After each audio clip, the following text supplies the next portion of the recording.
L'Allemagne, qui était déjà le principal soutien européen de l'Ukraine, a déclaré qu'elle doublerait son aide à Kiev pour l'année 2024.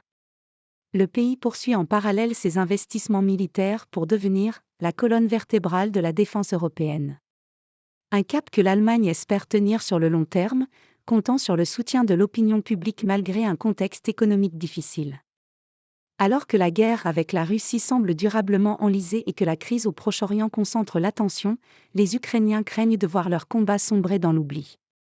Ils peuvent néanmoins compter sur l'appui de l'Allemagne, qui a annoncé dimanche 12 novembre le doublement de ses aides militaires à Kiev.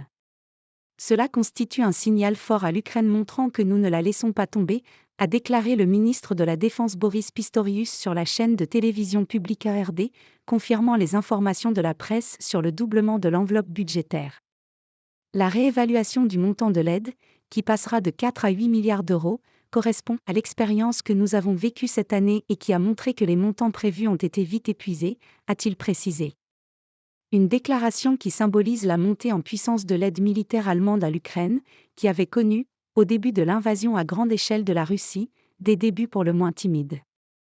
De maillon faible à premier soutien européen.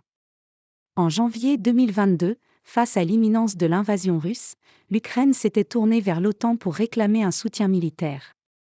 Alors que les États-Unis et le Royaume-Uni avaient accepté de fournir des armes défensives, la proposition allemande d'envoyer 5000 casques avait suscité un véritable tollé en Ukraine. L'aide à l'Ukraine a donné lieu à un débat particulièrement difficile en Allemagne, pour des raisons à la fois historiques et économiques, rappelle Éric-André Martin, chercheur spécialiste de l'Allemagne à l'IFRI, Institut français des relations internationales. Non seulement le pays a pour principe de ne pas fournir d'armes à un pays en guerre, mais les responsables allemands étaient aussi très embêtés à l'idée de s'opposer à la Russie qui leur fournissait 50% de leur gaz. Un an après l'affaire des casques, la ministre de la Défense Christine Lambrecht, déjà critiquée pour son manque d'initiative, est poussée vers la sortie après s'être félicitée le 31 décembre 2022 dans une vidéo, que la guerre en Ukraine lui ait donné l'occasion de rencontrer autant de gens formidables et intéressants.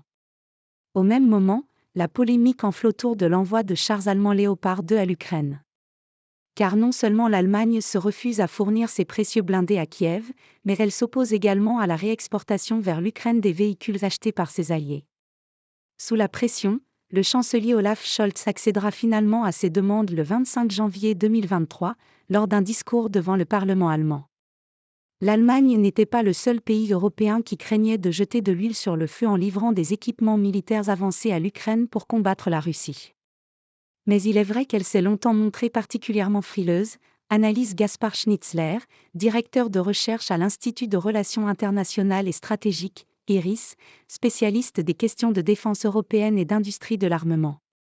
Cette difficulté à trancher est liée à la configuration politique de l'Allemagne, dirigée par une coalition englobant 3 partis avec des perspectives très différentes, à une politique de contrôle drastique des exportations, mais également à la constitution allemande, adoptée après la Seconde Guerre mondiale pour éviter la verticalité du pouvoir.